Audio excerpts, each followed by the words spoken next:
तरीके हैं जिससे कि आप ड्रोन को स्टेबलाइज कर सकते हैं, उसको गति दे सकते हैं, उसे दिशा दे सकते हैं और उसके रास्ते प्रोग्राम कर सकते हैं। और ये कहाँ गया, कहाँ तक आया, इसने क्या क्या देखा, सब कुछ इसमें फीड भी किया हुआ है। 120 GB तक का डेटा जो है ये अपने अंदर स्टोर भी करके रखता है। तो आप कह रहे हैं ये एक ऐसा ब्लैक बॉक्स है। ग्रुप कैप्टन विनोद, आप मेरे साथ बने रहिए, मैं वापस आता हूं। आपने एक यंत्र दिखाया जिसको आपने कहा कि इसमें दुनिया भर के सैटेलाइट लोकेशन जो है उसमें फीड किए हुए हैं, जिससे कि जो ड्रोन है उसकी दिशा को कंट्रोल और उसके डायरेक्शन, वो जाएगा कहां, उसको कंट्रोल किया जा सकता है। उस पर भी बात करेंगे, लेकिन जम्मू से ही एक और जुड़ी खबर आ रही है, उस पर जरा नजर डालते हैं। यहां कालूचक के आर्मी इलाके में देर रात करीब 3 बजे 2 ड्रोन देखे गए। इसके तुरंत बाद वहां हाई अलर्ट जारी कर दिया गया और सेना की तरफ से ड्रोन पर फायरिंग शुरू की गई, जिसके बाद ड्रोन वहां से निकल गए। इस घटना के बाद मामले की गंभीरता को देखते हुए इलाके में सर्च ऑपरेशन भी शुरू हो गया है। संदीप बोल और पवन हमारे साथ अभी भी जुड़े हुए हैं। पवन, संदीप, सबसे बड़ी बात संदीप ये है कि अगर आपके ड्रोन्स में कैमरा है, आपको पता लग रहा है कि आपके ड्रोन पकड़े गए हैं, तो आप उसको घुमाकर वापस भी ले जा सकते हैं। और इतने छोटे यंत्र हैं ये कि कोई भी इसको अपनी बैग में तोड़ के इसको डिस्मेंटल करके बैग में लेके चला जाएगा, आपको पता भी नहीं लगेगा। और सरहद पार करना, वो भी लो फ्लाइंग एरिया रेडियस है इसका, रेडार में नहीं पकड़ में आएगा। 100-200 मीटर की दूरी पर फट से एक चिड़िया की तरह उड़ के निकल जाएगा। बिल्कुल आनंद, देखिए जिस तरीके के ड्रोन्स का इस्तेमाल फिलहाल किया जा रहा है, खास तौर पे कि बहुत सारे ऐसे ड्रोन्स हैं जिनमें कि नाइट विजन कैपेबिलिटी नहीं होती है, कैमरा उस तरीके से नहीं पकड़ पाता है कि वो जो है रात के अंधेरे में इंस्टॉलेशन को देख सके। तो जाहिर सी बात है कि अगर जिस तरीके का ड्रोन इस्तेमाल किया गया है तो उसमें हो सकता है कि नाइट विजन कैपेबिलिटी भी हो, क्योंकि जितने भी एयर बेसेस हैं या मिलिट्री इंस्टॉलेशन है उसके आसपास जो है सिक्योरिटी ग्रिड अब पहले से ही तैयार है। बहुत बड़े जैमर वहां पे लगे रहते हैं जो कि सिग्नल को जो है ब्रेक करते रहते हैं, ताकि कोई भी कंटिन्यूटी में किसी भी रिमोट का इस्तेमाल ना किया जा सके।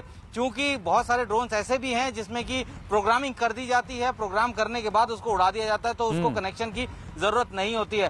तो अब जिस तरीके के ड्रोन्स का इस्तेमाल किया जा रहा है, खासतौर पर रात की गतिविधियों को अंजाम देने के लिए, रात को किसी बड़े हमले को अंजाम देने के लिए अगर ड्रोन का इस्तेमाल किया जा रहा है, तो इसका मतलब तो ये साफ हो रहा है कि वो नाइट विजन से जो है लेस हो सकता है और इस तरीके की कैपेबिलिटी जो है आसानी से नहीं मिलती है। अगर हम लोग बात करें तो ऐसे में उम्मीद यही की जा रही है कि सुरक्षा एजेंसियां इस तरफ जरूर जांच जरूर कर रही होगी, क्योंकि अगर नाइट विजन कैपेबिलिटी वाले ड्रोन के जरिए इस तरीके की चीजें हो रही हैं तो जाहिर सी बात है कि ये वाकई चिंता वाली बात जरूर है। लेकिन जिस तरीके से एयरफोर्स स्टेशन के ऊपर उस दिन रात को हमला हुआ, तो उसके बाद से जो है जितने भी आसपास के एयरफोर्स स्टेशन हैं उनको अलर्ट जारी कर दिया गया था, मिलिट्री स्टेशंस को अलर्ट जारी कर दिया गया था और जितने भी क्यूआरटीज हैं वो लगातार जो है जितने भी जिसके आसपास के जो इलाके हैं वहां पे गश्त कर रहे थे। ह्यूमन इंट जो है इकट्ठा की जा रही है। तो इस वक्त अलर्ट पूरी तरीके से है भारतीय सेना, और लेकिन ये चुनौती जरूर है भारतीय सेना के लिए कि जिस तरीके से लो फ्लाइंग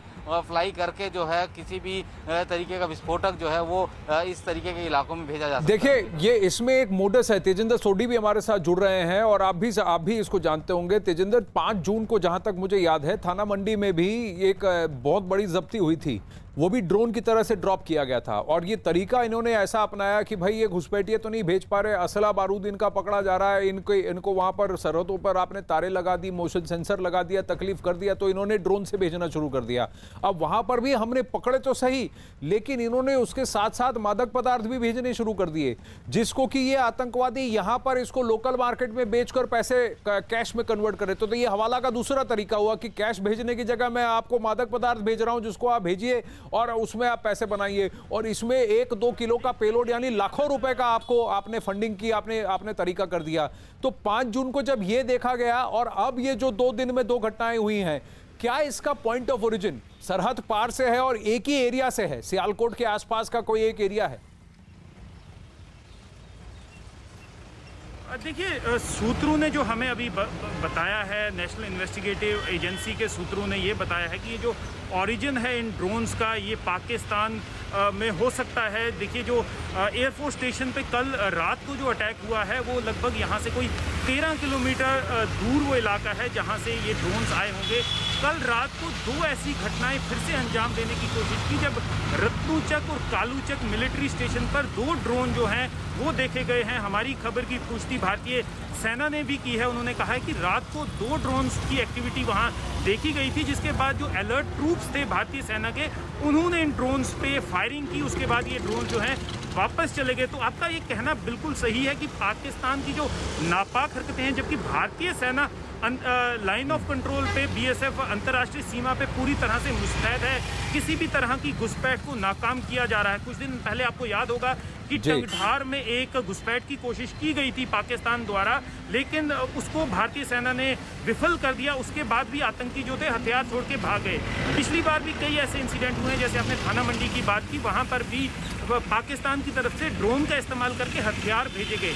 लेकिन इस तरह के हमले भारतीय सेना के जो बहुत ही सेंसिटिव, बहुत ही संवेदनशील ठिकाने हैं, जैसे एयरफोर्स स्टेशन, रत्नूचक, कालूचक, उन पे ड्रोन से हमला करना ये एक बहुत बड़ा कॉज ऑफ कंसर्न है भारतीय सेना के लिए। और भारतीय खासकर ऐसे वक्त में जब सीज फायर चल रहा है और काफी लंबे समय से इस सीज फायर का उल्लंघन नहीं हुआ, क्या ऐसी कोई ताकतें हैं जो कि सीज फायर का उल्लंघन चाहती हैं, जो लड़ाई चाहती है, जिनको की तकलीफ हो रही है कि प्रधानमंत्री के साथ वार्ता हुई है जम्मू कश्मीर के नेताओं की और आगे का मार्ग प्रशस्त हो रहा है?